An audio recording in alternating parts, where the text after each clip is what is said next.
Assalamualaikum warahmatullahi wabarakatuh. Perkenalkan, nama saya Intan Ayudia. Ujung NIM saya 117.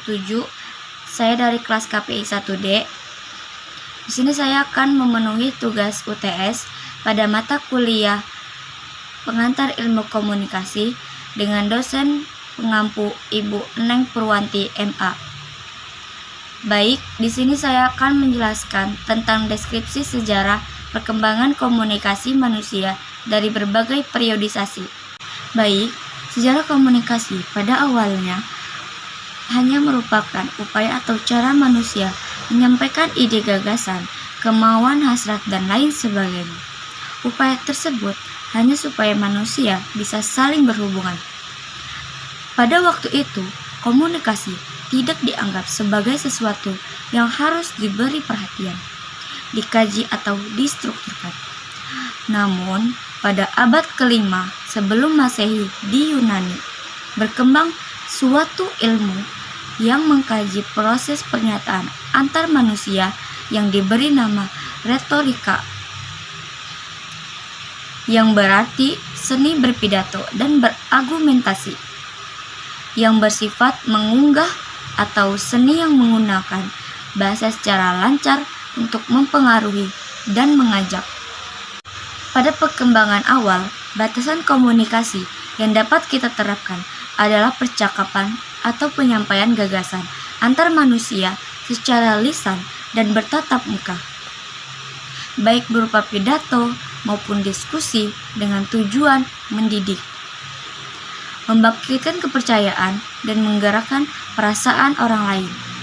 Asal-usul ilmu komunikasi itu sendiri sebenarnya tampil pada zaman Yunani kuno yang digagas oleh Aristoteles.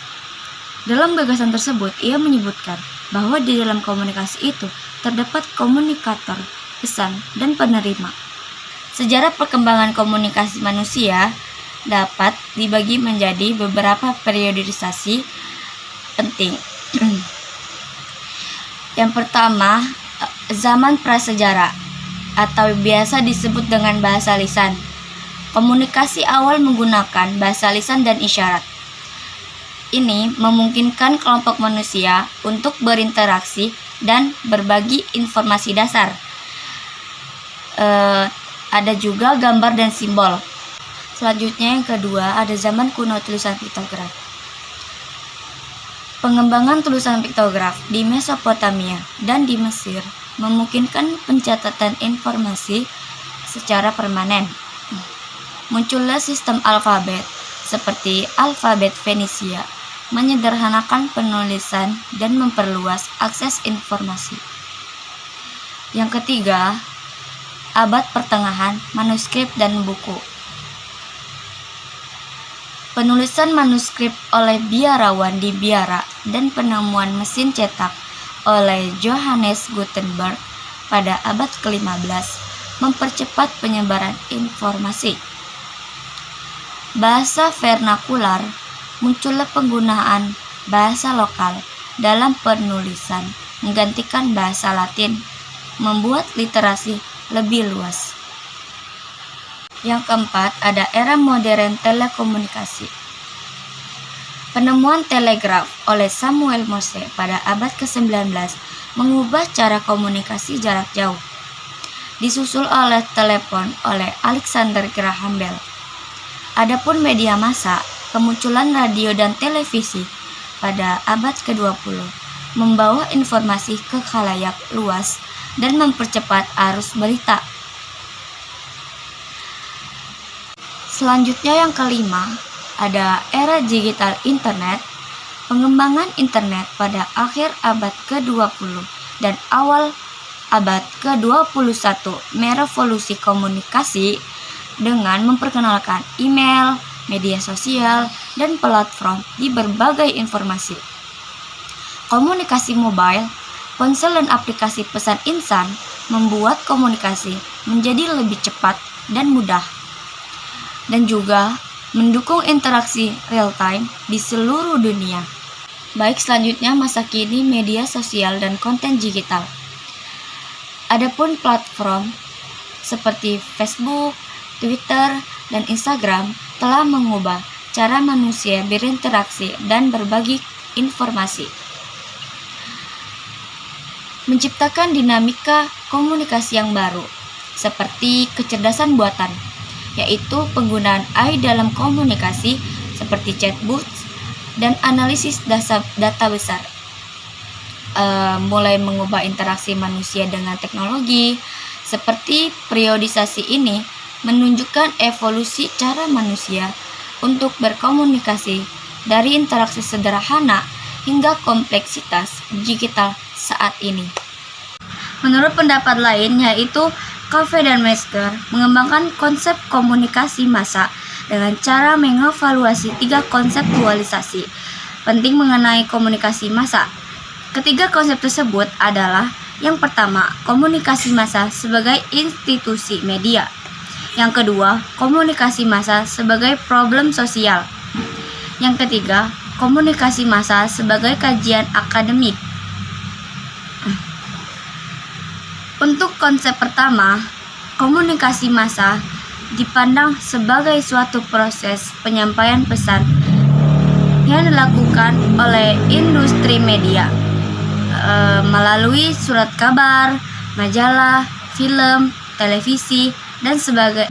Nah, selanjutnya ada konsep yang kedua, yaitu memandang komunikasi massa sebagai problem sosial karena adanya kekhawatiran mengenai pengaruh media massa yang sangat besar bagi masyarakat, baik dalam tataran psikologis maupun dalam kehidupan sosial.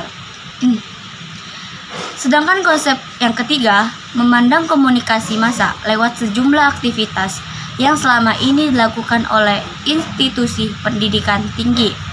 Penemuan teknologi seperti internet dan telepon seluler telah merubah ciri komunikasi massa yang dipahami selama ini sebagai komunikasi yang bersifat masif, heterogen, delayed feedback, dan seterusnya.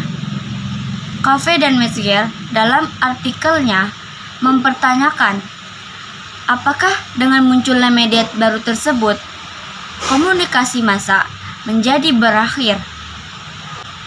Mereka menekankan perubahan-perubahan yang terjadi pada konsep komunikasi massa ketika teknologi media baru muncul. Perubahan-perubahan yang terjadi adalah yang pertama, media sebagai institusi yang menekankan pada produksi massa menjadi kurang bersifat masif.